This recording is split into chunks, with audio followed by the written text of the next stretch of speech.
Important questions on probability. Question number 1. Write mathematical definition of probability. इसके solution में heading डाल लिया हमने मैथमेटिकल डेफिनेशन ऑफ प्रोबेबिलिटी.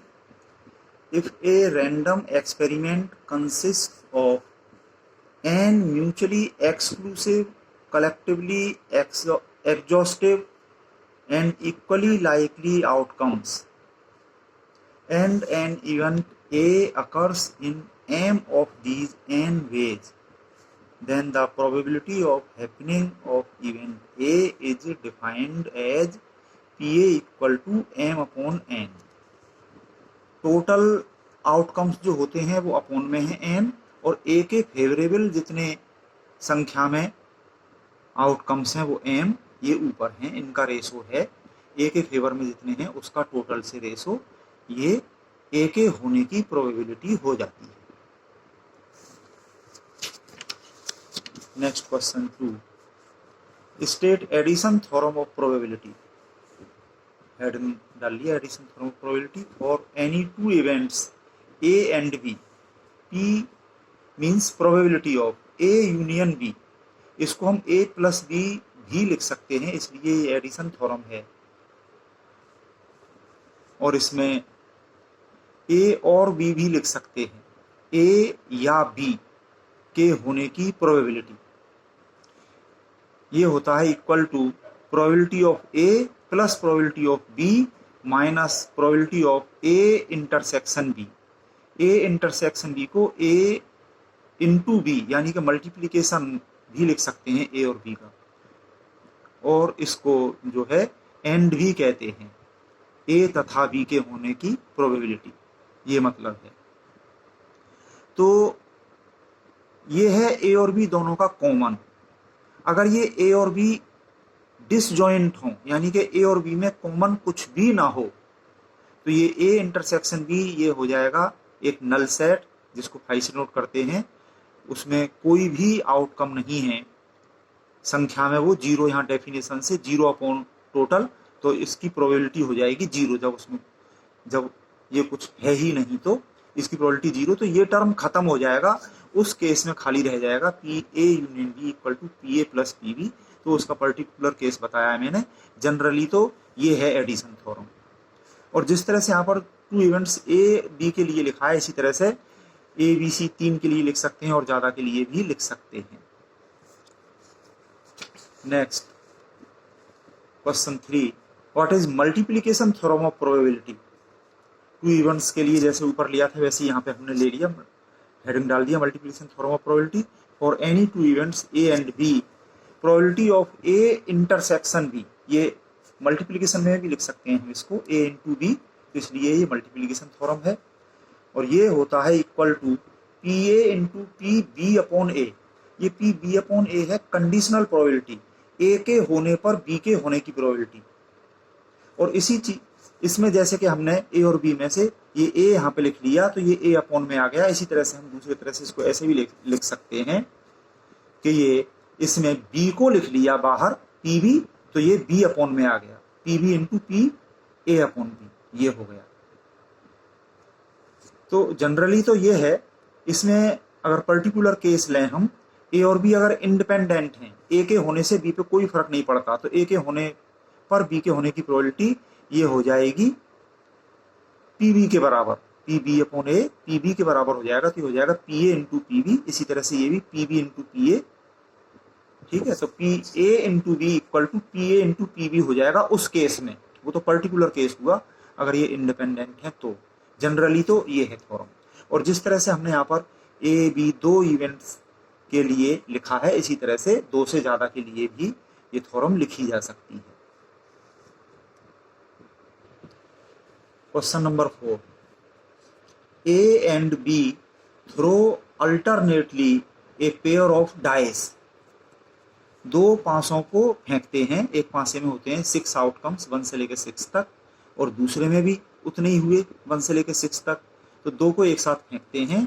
ए और बी टू पर्सन है कोई, तो ये फेंकते हैं अल्टरनेटली, एक एक करके. पहले एक फेंकेगा, फिर दूसरा फेंकेगा, फिर पहले वाले का नंबर आ जाएगा. अब इसमें ये नहीं कहा कि ए और बी में से पहले कौन फेंकेगा तो वो हम अपनी तरफ से किसी एक को मान सकते हैं, तो ए को मान लेंगे, चलो किसी को मान सकते हैं, क्योंकि जो चीज प्रूव करवाई जा रही है उसमें इस बात से फर्क नहीं पड़ेगा कि पहले इसमें किसका नंबर है। The one who throws 9 first wins. ये 9 का मतलब ये है कि जो दो डाइस हैं दोनों के जो 6 आउटकम्स हैं और उसमें से किसी में कुछ आया आउटकम, किसी में कुछ आया, दोनों का सम जो है वो 9 आ रहा है, ये मतलब है।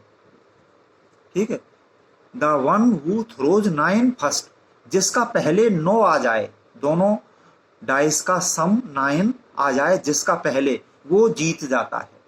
तो so that their chances of winning are in the ratio 9:8।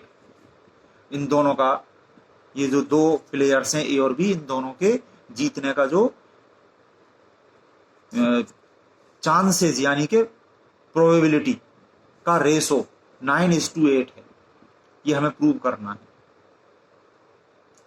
तो इसके लिए यहाँ पे हमने सॉल्यूशन के अंदर एडिशन टेबल बना ली। एक डाई के ये 1 2 3 4 5 6 और दूसरी के ये 1 2 3 4 5 6, दोनों डाइस के ये आउटकम्स हमने यहाँ पे लिख लिए। और क्योंकि इनके एडिशन की बात चल रही है, ये प्लस करके ये एडिशन टेबल हमने बना ली कि ये पहले का जो है 1 और दूसरे का भी 1 हो तो दोनों का सम हो गया 2। ठीक है, और ये पहले का 2 दूसरे का 1, तो इस तरह से ये सम 3 हो गया। इसी तरह से ये पहले के 1 2 3 4 5 6 होने पर और दूसरे का 1 होने पे सम ये हो रहा है, और इस तरह से ये दूसरे का ये 2 होने पर सम ये हो रहा है। तो इस तरह से ये सम की टेबल यहाँ पे हमने बना ली। तो सम 9 जो इसमें आ रहा है वो केवल इन जगहों पे आ रहा है, ये गिनती में 1 2 3 4 हैं केवल। ठीक है, दोनों डाइस के जो सम है वो हमने यहाँ पे लिखे हुए हैं, तो वो उनका सम 9 केवल इन 4 जगहों पे आ रहा है। टोटल ये आउटकम्स हो गए 36, 6/6 की ये टेबल है। टोटल आउटकम्स 36 में से 9 आ रहा है 4 times. The sum of numbers of 2 dice is shown in adjacent table. Total number of outcome 6/6 equal to 36। Number of favourable cases getting 9 as sum equal to 4। If small p be the probability of success यानी कि getting 9 and q be the probability of failure यानी कि not getting 9, सम 9 के अलावा कुछ भी हो तो फेलियर की प्रोबेबिलिटी ये q मान ली, then p equal to 4/36, total 36 upon में, और इसके फेवरेबल 4 ऊपर, और ये 4 से कैंसिल हो गया, 1/9 होगी p की वैल्यू। सो q हो गया 1 - p, क्योंकि p और q दोनों का sum equal to 1, total probability दोनों का जो है सम 1 होता है टोटल प्रोबेबिलिटी। तो ये 1 - p करके 1 - 1/9, ये 8/9 हो गई q की वैल्यू। अब यहाँ पे हम देखें probabilities of 9 at first second third fourth fifth dot dot and so on throws are. ये इतनी जो है इनको मैं समझा रहा हूं कि अगर पहली बार में ही 9 आ जाए तो 9 आने की प्रोबेबिलिटी स्मॉल p से डिनोट करिए हमने, और वहीं पे खेल खत्म हो गया भाई, एक प्लेयर जीत गया, वहीं पे खेल खत्म हो गया। अगर पहली बार में p नहीं आया यानी कि 9 नहीं आया, सक्सेस नहीं मिली, तो पहली बार में जो फेलियर है उसकी प्रोबेबिलिटी है q, और दूसरी बार में 9 आ गया यानी कि सक्सेस मिल गई, उसकी प्रोबेबिलिटी p, और इनका हो गया मल्टीप्लीकेशन। ये केस जब बनते हैं तो यहाँ पे मल्टीप्लीकेशन लॉ लगता है, ये मल्टीप्लीकेशन हो गया। पहली बार 9 नहीं आया फेलियर, दूसरी बार में 9 आ गया यानी कि सक्सेस, इन दोनों का मल्टीप्लीकेशन q इंटू p। इसी तरह से अगर तीसरी बार में सक्सेस मिली, पहली बार में फेलियर उसकी प्रोबेबिलिटी q, दूसरी बार में फेलियर उसकी प्रोबेबिलिटी q, तीसरी बार में सक्सेस मिली उसकी प्रोबेबिलिटी p, तो ये q इंटू p इस तरह से आ गया। इसी तरह से अगर तीसरी बार में भी सक्सेस नहीं मिली तो पहले दूसरी 3 बार ये q और चौथी बार जाके p मिला। इसी तरह से ये आगे हो रहे हैं डॉट डॉट रेस्पेक्टिवली। तो ये हो गया हमारा p q p, ये हो गया q स्क्वायर p, ये हो गया q की पावर 3 इंटू p, ये q की power 4 into p dot dot and so on, ये हो रहे हैं। अब यहाँ पे हम मान लेते हैं let a has the first term, A और बी दोनों में से कोई तो किसी का तो पहला नंबर होगा, तो हमने ए का मान लिया कि पहली बार ए, पहला चांस ए का है। सो ए विल विन इन फर्स्ट और थर्ड और फिफ्थ और dot dot and so on throws, यानी कि पहला थ्रो ए करेगा तो वो उसमें जीत सकता है। अगर वो उसमें नहीं जीता तो सेकंड थ्रो में तो बी का नंबर है। अगर बी जीत गया तो वहां पे बात खत्म हो जाएगी। बी नहीं जीता तो फिर तीसरा टर्म जो है वो ए का आएगा, तो वो उसमें जीत सकता है। उसमें नहीं जीता तो वो फिफ्थ टर्म में जीत सकता है, और dot dot and so on. तो ये प्रोबेबिलिटी ऑफ ए विनिंग, इसको शॉर्ट में पी ऐसे डिनोट कर दिया। तो ये अगर पहली बार में जीता उसकी प्रोबेबिलिटी पी, पहली बार में नहीं जीता, ये तीसरे वाले टर्म में जीता तो उसकी probability Q square into P यहाँ पे ये बताई गई है। उसमें नहीं जीता, ये फिफ्थ टाइम में जीता, तो ये प्रोबेबिलिटी इसकी क्यू की power 4 into P, dot dot and so on, ये जो हो रही हैं।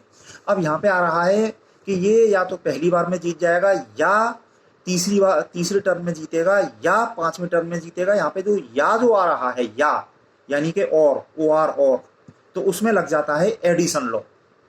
तो ये प्लस ये dot dot and so on, ये प्रोबेबिलिटी हो गई इसकी by addition law of probability, यहाँ पे लिख दिया गया। Similarly B will win in second और फोर्थ और सिक्स्थ और dot dot and so on, उसमें जीतेगा। सेकेंड टर्न है बी का, उसमें अगर वो जीता तो उसकी प्रोबेबिलिटी ये क्यू इंटू पी, उसमें नहीं जीता तो ये फोर्थ टर्न में जीता क्यू की पावर 3 इंटू पी, उसमें नहीं जीता तो क्यू की पावर 5 इंटू पी। तो वो या तो दूसरे टर्म में जीतेगा, या फोर्थ टर्म में जीतेगा, या सिक्स टर्म में जीतेगा। यहाँ पे ये जो या आ रहा है, यहाँ पे भी एडिशन लॉ ऑफ प्रोबेबिलिटी का लग गया, तो इसकी probability of winning B winning P B से नोट कर दिया, तो ये Q P plus dot dot and so on, ये इसमें कर दिया, ये इसकी प्रोबेबिलिटी होगी। अब इन दोनों का रेशो पूछा गया है, यानी कि P A upon P B equal to, यहाँ पे ऊपर तो ये पी ए लिख लिया हमने, ये जो पी है इसमें से पी कॉमन आ रहा है, पूरे में से पी कॉमन लेके ब्रैकेट में ये लिख लिया, और अपॉन में ये पी बी की वैल्यू लिख ली हमने। यहाँ पे इस पूरे में से क्यू इंटू पी कॉमन आ रहा है, और ब्रैकेट में लिख लिया बच्चा कुछ जो भी है। तो यहाँ पे हम देख रहे हैं कि ये ब्रैकेट बिल्कुल सेम है, ये कैंसिल हो गया और ये पी भी कैंसिल हो गया, बचा केवल यहाँ पे क्यू, 1 अपॉन क्यू। और क्योंकि हम ऊपर निकाल चुके हैं क्यू की वैल्यू 8 अपॉन 9, तो 1 अपॉन क्यू हो गया 9 अपॉन 8। तो ये P A upon P B equal to 9 upon 8, यानी कि रेशो आ गया जो पूछा गया था, P A is to P B equal to 9:8, और यही प्रूव करना था। Question 5, state based theorem of probability. Solution में हेडिंग डाल लिया based theorem of probability. If A1 A2 dot dot AN, गिनती में ये N are mutually exclusive and exhaustive events in the sample space S and A is any event in S।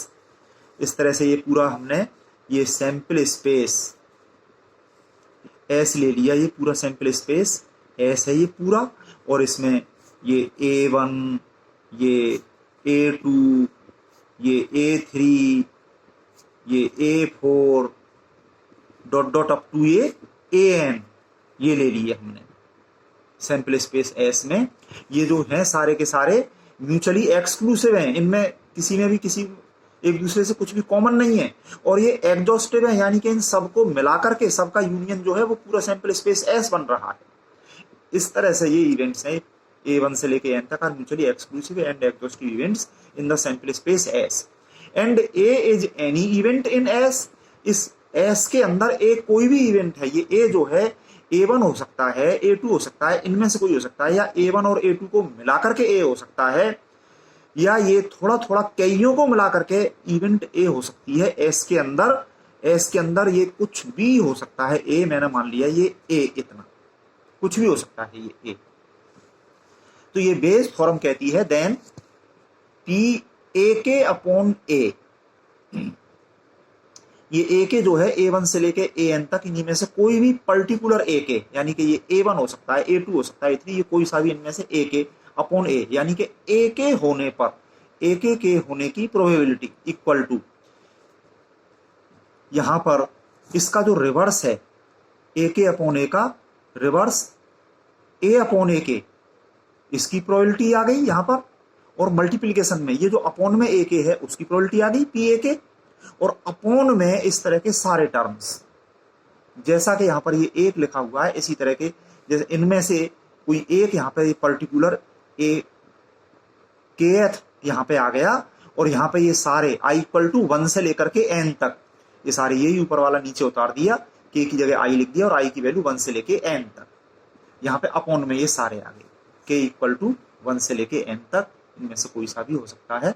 तो ये Bayes theorem है। आगे हम इसका example करेंगे। Question 6, 3 factories A, B and C do 30%, 50% and 20% production of certain item.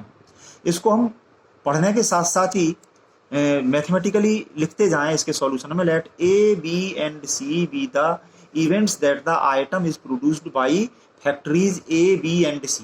जो ABC factories हैं उनसे प्रोड्यूस होने के इवेंट को हमने ABC से ही डिनोट कर दिया, इन इवेंट्स को। इसमें सुविधा रहती है, ऐसा मान लें, रेस्पेक्टिवली क्रम से। And D B the event that the item is defective.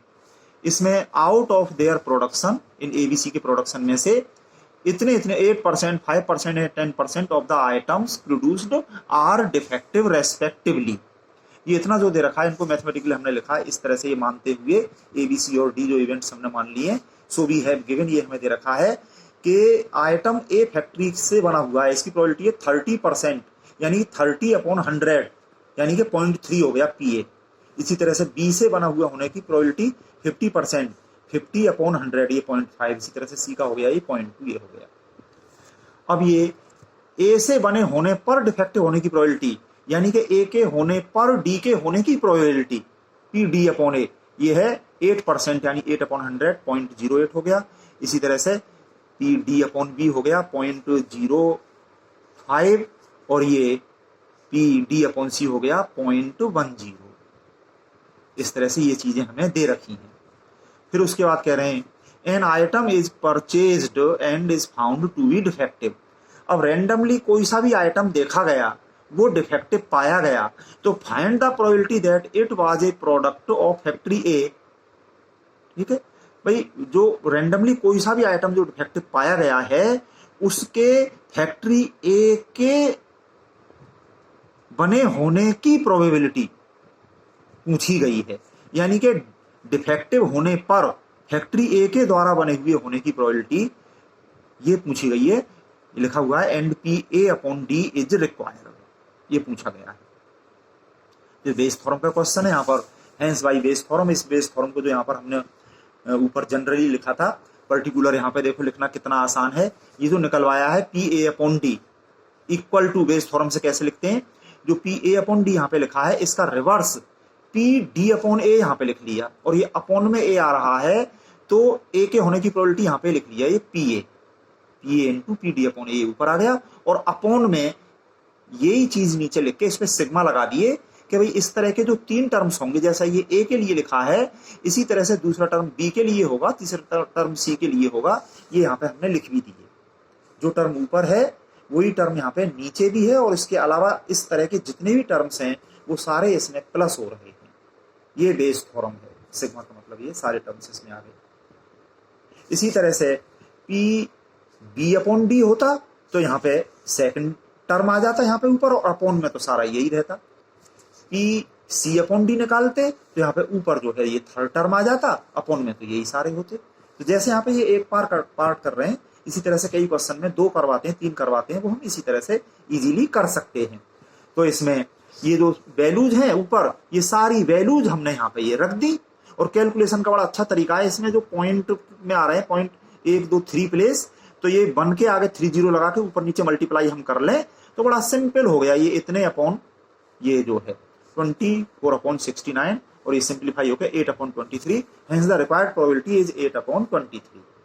इस तरह से ये इसका आंसर हो गया। इसी तरह से आप और सवाल करिए अपने अच्छे से और अपनी प्रॉब्लम पूछिए।